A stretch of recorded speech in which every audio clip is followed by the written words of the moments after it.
It was 20 years ago today when so many died in the 9/11 attacks, and for some, the events of that day are a little clearer. That's our top story tonight. Now, we know that 9/11 is a very difficult day for some. One of those people is Robert Porr. He's lived in Big Spring for a year, but he's a New York native and he reflects back on 9/11 today. News West 9's Rachel Ripp takes the story from here. A day just like today. Not a cloud in the sky. 20 years ago, Robert Porr, a current Big Spring resident, was in New York City. He says he never could have prepared for what was about to happen. Get inside the building!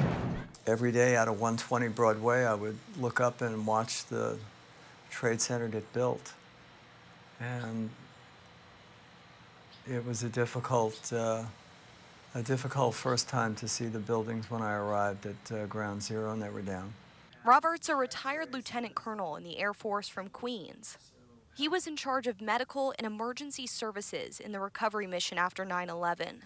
The immediacy of the actions that we took by bringing in mortuary services, and the base went from a population of a few hundred, traditional Air Guards people and full-timers to several thousands. He remembers exactly what the site looked like when he got there. I took a general around one day. I escorted him around, and he was a Vietnam veteran pilot.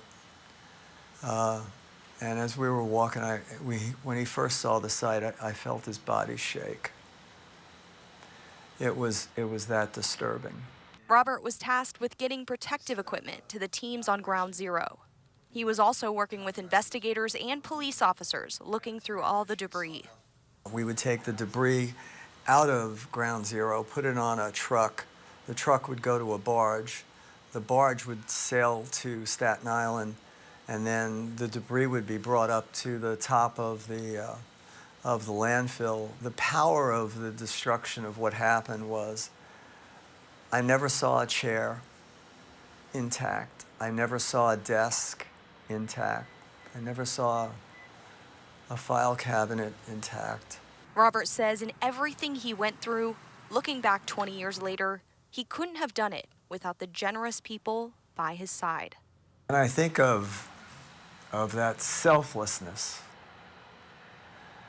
that those I served with in battle, those I served with in New York City, those I served with to battle the COVID epidemic in New York City,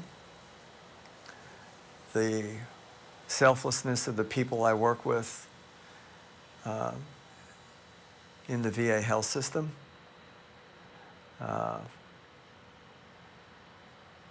always centers you.